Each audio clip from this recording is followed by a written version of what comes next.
Are you okay, sir? You can use my tissue if you want. The voice was clear, sweet, and piercingly sincere. Charles Everett flinched. He turned slowly, expecting a staff member out of line. Someone to be dismissed, perhaps scolded, but standing there was a child, a little girl, no more than 10, small hands holding out a crumpled tissue like it was an offering to a king. He froze, not because of her words, but because of what they interrupted. Charles had always been careful. Careful never to let anyone see him this way.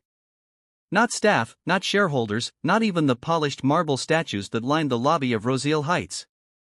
But today had been too much. And in a rare crack of composure, he had let a tear slip. It wasn't just any tear. It was the residue of a headline that screamed from the newspaper on the table in front of him. Everett Corp under fire. CEO Charles Everett knew and did nothing. Knowing and staying silent. That was the charge. The accusation cut deeper than all the numbers and losses. It painted him not just as corrupt, but as cowardly. And in the brutal world of money and power, cowardice was the unforgivable sin. His phone hadn't stopped buzzing with messages from lawyers, board members, and journalists. Yet, when he needed them most, his so-called friends vanished. Partners who once toasted him in penthouse suites now refused to take his calls. He had built an empire on influence, only to find himself alone at its summit. The tears came not just from shame, but from the bitter truth that in all his years of triumph, there had never been someone who stood beside him simply because they cared. The loneliness of that realization pressed harder than any scandal. And then this child had seen it. "You're crying," she said softly, her head tilting with curiosity rather than fear. "It's okay. I cry sometimes, too." He tried to look away. His instincts screamed for distance.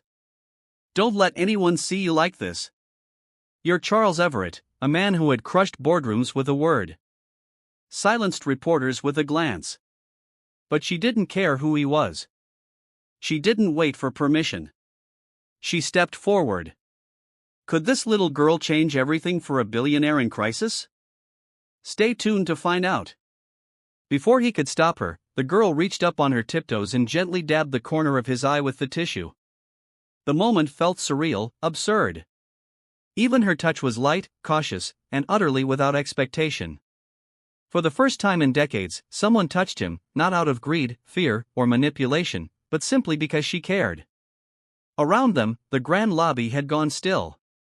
The concierge had lowered his phone mid-dial. A bellhop froze halfway across the floor.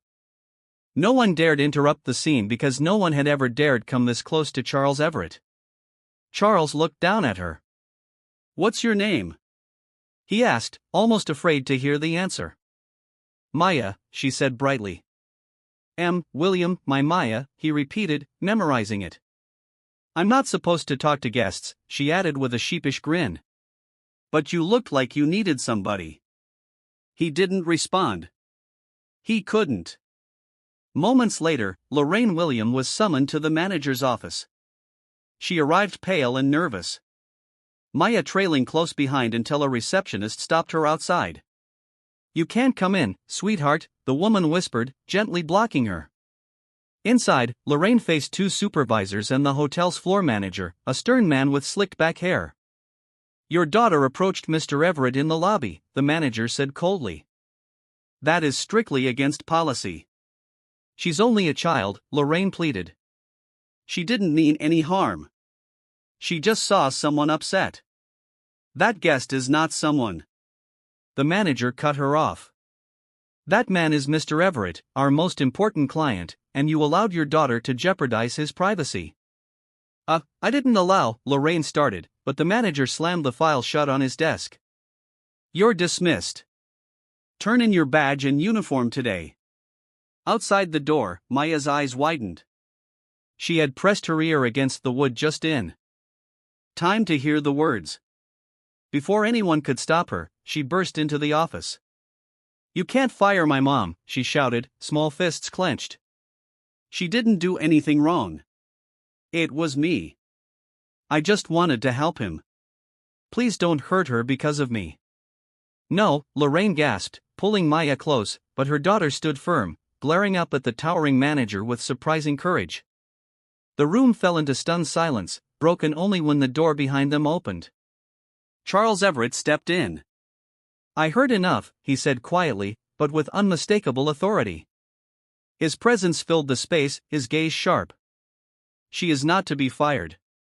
The manager stammered. "But sir, the policy." "Your policy does not override mine," Charles cut in. "This woman has done nothing wrong. Her daughter showed kindness when no one else dared. That is not misconduct. That is humanity." He turned to Lorraine, who stood trembling, holding Maya's shoulders. For the first time, Lorraine looked at the man differently. She had expected coldness, perhaps arrogance. Instead, she saw something else, a quiet weariness, but also a strange gentleness in the way he looked at Maya. It wasn't the gaze of a billionaire guarding his image. It was almost paternal. Lorraine lowered her eyes. "Thank you, sir," she said softly. Charles then turned to Maya, crouching slightly to meet her eyes.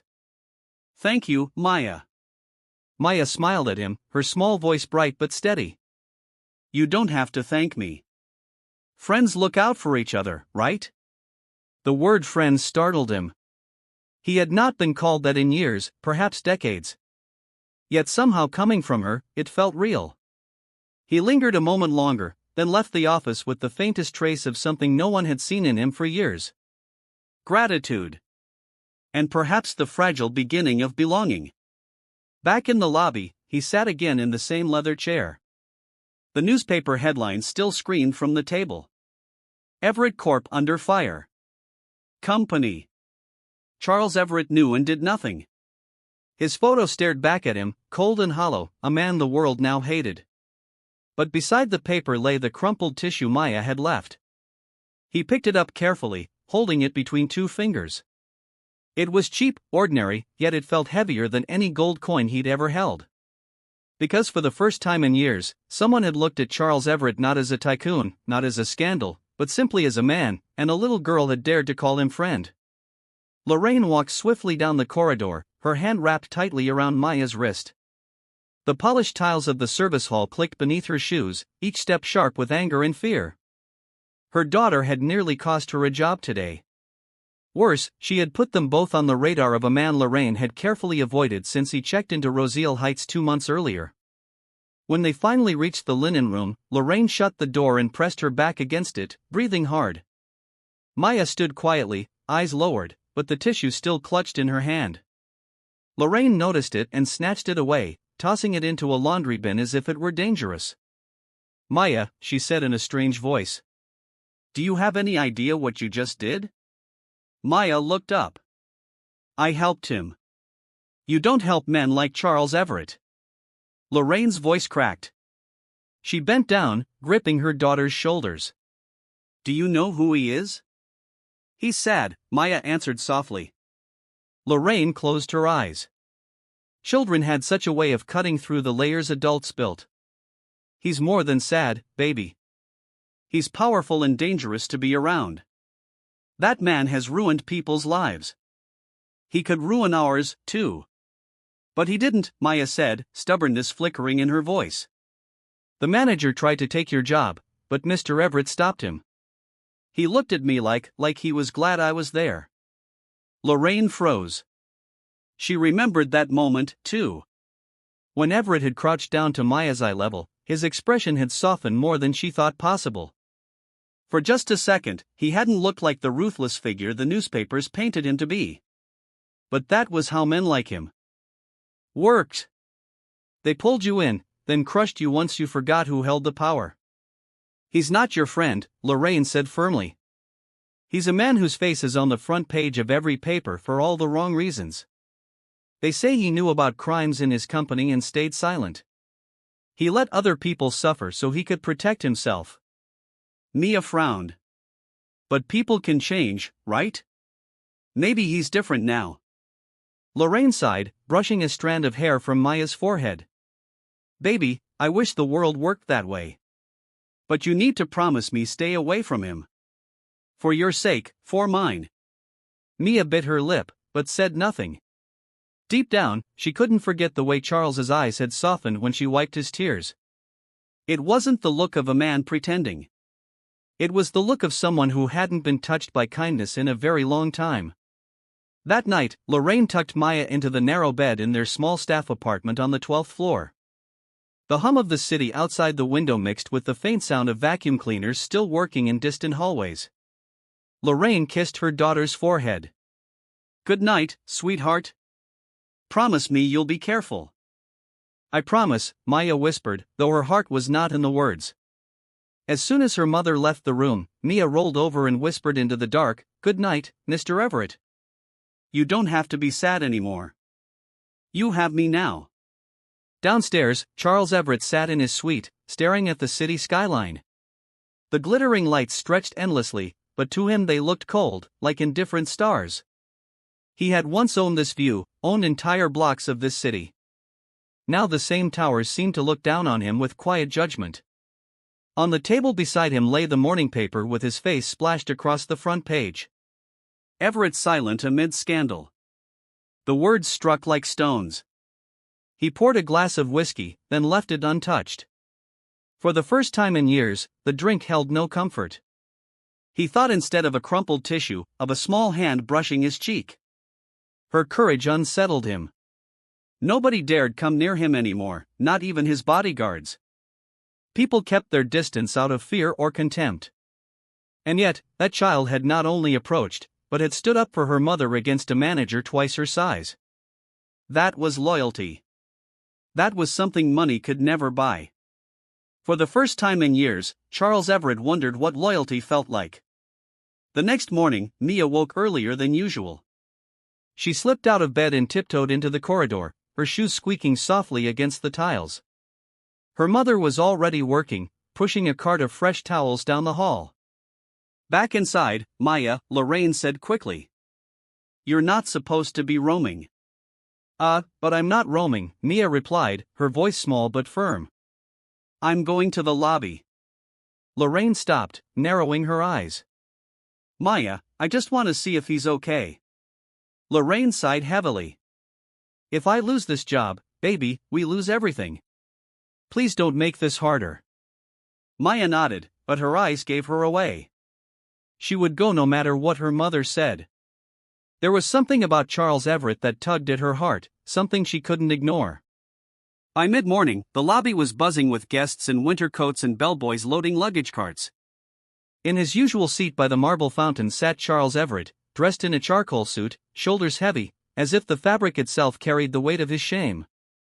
He looked tired, his eyes dark from a night without sleep. Maya hesitated, then walked forward. A few staff members noticed, their eyes widening, but no one dared intervene. The memory of yesterday's confrontation with the manager was still fresh. "Hi again," Maya said softly. Charles looked up. For a moment, he seemed surprised. Then something almost like relief passed across his face. "Maya, you remembered my name," she beamed. "That means we're friends." He almost laughed, though the sound caught in his throat. "Friends?" he repeated. "Of course. Friends talk to each other. Friends help each other. You needed someone yesterday. That's what friends do." Charles leaned back in his chair, studying her. She wasn't asking for anything. No money, no favor, just connection. Could a child's innocence rewrite a billionaire's fate? Keep watching BUP stories to see the twist. He didn't know how to answer. But for the first time, he didn't want to push her away. Over the next few days, Maya became a quiet presence in his life. She'd bring drawings, small gifts of colored paper and crayons, each one a window into her world. Lorraine watched from a distance, torn between gratitude and dread. She saw the change in Charles, the way his guarded demeanor softened when Maya was near. But she also saw the headlines growing darker. Everett's empire crumbling. Whispers of investigations, arrests, and Victor Lang's shadow looming larger. One evening, as Maya sat sketching beside him, Charles received a call. His face paled. It was Martin Hale, his last loyal ally. "Carrion's dead," Martin said grimly. Found him this morning. Overdose, they're calling it, but it's staged. Victor's cleaning house. Charles hung up, his hands trembling. He looked at Maya, her small fingers tracing a lighthouse on the page. He couldn't let her be next. That night, he made a decision. He called a press conference, vowing to expose Victor Lang's empire. The room was packed with reporters, cameras flashing like gunfire. Lorraine stood in the back, Maya hidden behind her. Charles stepped to the podium, his voice steady despite the storm within. "I've been silent too long," he began. "But silence ends today. What follows will be dangerous, but it's necessary." As he spoke, details poured out, names, dates, accounts, all leading back to Victor. The room erupted. Journalists scribbled furiously. Lorraine's heart pounded. She pulled Maya closer. This was no longer just about kindness. It was war. And when they do, the fall is louder than the rise. As they approached the city, Martin placed a call to Dana Morales, arranging a secure meeting. Carrion would hand over what he knew, and Dana would ensure it reached the public eye before Victor could smother it. By the time they returned to Rosiel Heights, exhaustion weighed on them like lead. Lorraine was waiting in the lobby, clutching Maya's hand tightly. The moment she saw Charles, her breath caught, relief and anger colliding in her eyes. "You went after him," she accused softly. "In the middle of this storm, with Victor's men circling, you risked everything." Charles met her gaze evenly. "I didn't risk everything. I risked myself." "That's different." Lorraine shook her head, but her eyes softened as Maya tugged free from her grasp and ran to Charles. She held up another drawing. A lighthouse, its beam cutting through crashing waves. "That's you," Maya whispered. "Even when the storm is loud, you don't go out." For a moment, the weight of the world lifted from Charles's shoulders. He bent down, brushing a hand gently across Maya's cheek. "I'll try, Maya. I'll try to keep the light on." But as the night deepened and the city outside roared with chaos, Charles knew the storm was far from over. Carrion's choice had shifted the game. But Victor would not sit idle. No, the next move would come swiftly, and it would be brutal. The war was entering its fiercest stage, and Charles Everett had just raised the stakes beyond return. The morning after Carrion's decision felt deceptively calm. Sunlight cut through the blinds of Charles Everett's suite. The storm finally cleared. The city glittering as if it had been washed clean. But beneath the bright surface, tension coiled like a snake waiting to strike. Charles knew the reprieve was only temporary. Victor Lang had suffered a setback, and men like him did not forgive setbacks. They retaliated. Charles sat at the breakfast table with Lorraine and Maya. Lorraine had brewed coffee, her hands steady, though her eyes betrayed unease. Maya, oblivious to the layers of fear around her, was sketching another drawing, this time of a courtroom with a small stick. Figure holding up scales.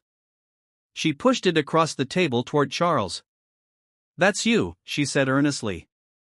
"You're fighting for balance." Charles studied the crude lines. A faint smile tugging at the corner of his mouth. "Balance isn't easy, Maya. Sometimes you have to break what's crooked before you can straighten it." Lorraine glanced at him sharply, "And sometimes in breaking it, you break yourself, too." The knock at the door interrupted the moment. Martin Hale entered, his briefcase in hand, his expression tight. "Carrion's ready. We're setting up a meeting with Dana Morales tonight, but Victor's already countering. He's filing motions, buying time, muddying the waters. And Charles, he knows Carrion flipped. There's no doubt." Charles leaned back in his chair, "Which means he'll try to silence him before he talks." "Exactly." Martin's tone was grave. "We need to move carefully. The press can shield us only if Carrion's story reaches them in full. Until then, we're exposed." That day was a blur of arrangements. Carrion was kept in a discreet room on the top floor, guarded by private security Charles had quietly arranged. He looked like a man carrying both dread and relief, pacing in tight circles, muttering under his breath about numbers, accounts, and names he had kept hidden for too long. By evening, the hotel buzzed with unease. Guests whispered about heightened security, about the strange men in the lobby with earpieces. Lorraine sensed the shift, clutching Maya's hand more tightly than usual. Charles tried to ease her fear, but even he felt the weight of what was about to unfold. At 8 o'clock sharp, Dana Morales arrived. She was sharp-eyed, her notebook and recorder ready, her reputation for exposing corruption preceding her. Charles greeted her personally, his tone formal. "Miss Morales, thank you for coming. This story may put you at risk as much as it does us." Dana gave a short, confident nod. "Truth always puts people at risk. That's the point." In a private suite, Carrion began his testimony. He spoke haltingly at first, but soon the floodgates opened. Details of shell companies in the Caribbean, politicians on Victor's payroll, judges bribed with offshore accounts, executives silenced with threats. Dana's pen flew across her notebook, her recorder capturing every word. Charles watched, not as a businessman, but as a man listening to the final cracks in an empire he had once ignored. Halfway through the session, a noise outside the suite broke the rhythm. A heavy thud followed by hurried footsteps. Martin rose immediately, his face tightening. "Stay here," he ordered, stepping into the hallway. Seconds later, raised voices echoed. Charles's instincts flared. He moved to the door, pulling it open just as two men in suits shoved past Martin. They weren't guests. Their eyes were sharp, their movements too precise. Security detail. No mercenaries. The room exploded in chaos. One of the intruders lunged toward Carrion, but Charles intercepted him, slamming the man against the wall with a force that surprised even himself. The other grabbed Dana's recorder, but Lorraine, who had been standing protectively near Maya, snatched it back with a sharp cry. "Run!"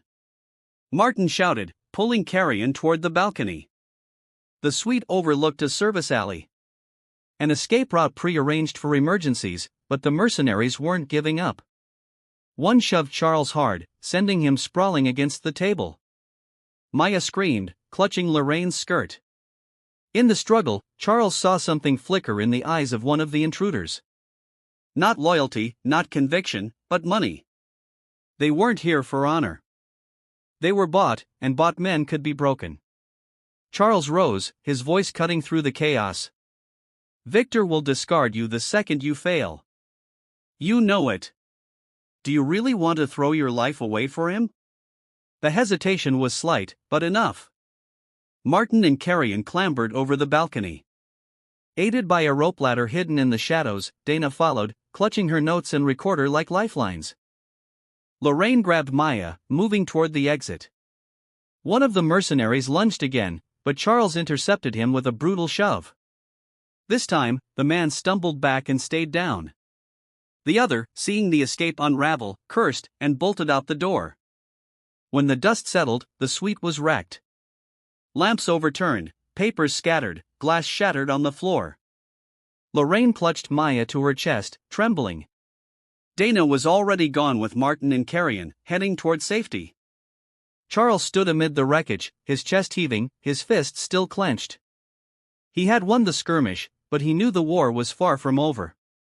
Victor would hear of this within the hour, and his retaliation would be merciless. Later, as they regrouped, Lorraine cornered him in the quiet of the hallway. Her voice was sharp with fear. "This isn't just business anymore. Charles, you nearly got Maya killed tonight." Charles's face softened, his tone heavy with regret. "I know, and I swear I'll never let her be in the line of fire again." But Lorraine shook her head, tears brimming in her eyes. "You can't promise that. Not while Victor's still breathing." That night, as Maya finally drifted into uneasy sleep, Charles sat alone by the window. The city lights glittered, indifferent to the wars waged in its shadows. He poured himself a drink, but left it untouched, staring instead at Maya's latest drawing, the courtroom with the scales. For the first time in years, Charles Everett felt the true weight of responsibility. Not for an empire, not for wealth, but for the fragile lives now tied to his. He realized Victor's trap was not just legal or financial. It was personal. Every attack now cut closer to his heart. The fight had left the boardroom long ago. Now it was in the blood and bone of survival, and Charles knew the trap was tightening, but so was his resolve. Victor Lang wanted war. Then war he would have. The dawn after the attack arrived gray and heavy. The city blanketed in a haze that matched the weight pressing on Charles Everett's chest. He hadn't slept. His suite still bore the scars of last night's chaos. Broken glass glittering across the carpet. Overturned chairs, a lamp lying twisted like a fallen soldier. Lorraine had taken Maya to her room after hours of soothing her tears, but Charles could still hear the echo of her small voice crying out in terror.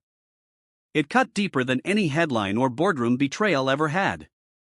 Martin Hale entered quietly, 2 cups of coffee in hand. He set one in front of Charles and sat opposite him, his expression grim. "Dana's safe," he reported. "She and Carrion are in a secure location. They'll continue tomorrow. Finish the full testimony." He paused before adding, but words spreading. "Victor knows you've got Carrion talking. That means he'll escalate. Last night was just the opening move." Charles wrapped his hands around the coffee cup, but didn't drink. His reflection shimmered in the dark liquid, a man he hardly recognized anymore. "Escalate," he repeated softly. "The man's already torn my name from the sky, turned allies into enemies, stripped me of everything but 4 walls and borrowed loyalty. What more can he take?" Martin's voice was low. "Your life, Lorraine's, Maya's. That's what he'll aim for now." The words hit Charles like a blow. He'd known it, but hearing it aloud made it real. For years, he had built walls around himself, insulating against betrayal with money and power. But now, those walls had cracked, and inside them stood 2 people who had become his most dangerous vulnerability. By mid-morning, the media storm reignited. Screens in the lobby of Roseal Heights blared with headlines. Charles Everett harboring fugitive accountant. Sources claim Everett hiding witness against Victor Lang. Guests whispered, staring at Charles as he passed. Their curiosity edged with fear. Security was doubled. The staff restless. Lorraine kept Maya close, her protective instincts sharpened. In the elevator, Lorraine confronted Charles again. Her eyes were fierce, though shadows of exhaustion lined her face. "I saw the news. They're painting you as Victor's equal. Do you understand what that means? Even if Carrion testifies, they'll brand you the same as him." "No." Charles pressed the elevator button, his jaw tight. "I'm not equal to him. And Maya knows it." Lorraine shook her head, lowering her voice. "Maya's a child, Charles. She sees your tears, your kindness to her. Not the man who sat in silence while Victor thrived, but the world doesn't forgive so easily." "And she stopped, her voice catching. "I don't know if I can forgive so easily either." The words lodged in his chest like glass. He wanted to argue, to remind her of the night he had shielded her from the manager, the way he had stood for them when no one else dared. But she was right. His silence had made him complicit. And complicit men carried blood on their hands. That afternoon, Maya padded into his suite, clutching another drawing. This one was darker, thick strokes of black crayon forming a storm cloud over a small house. But with a beam of yellow breaking through, she handed it to Charles without a word. He knelt, taking it carefully. "What's this one, Maya?"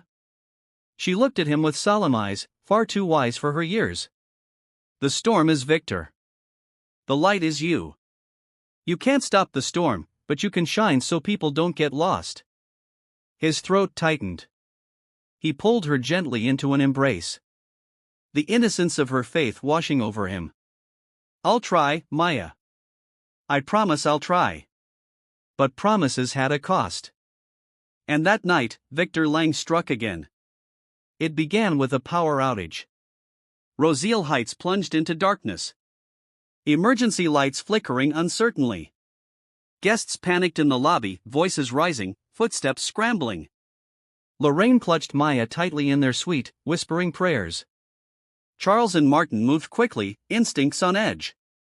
"This isn't an accident," Martin said, pulling his gun from his coat.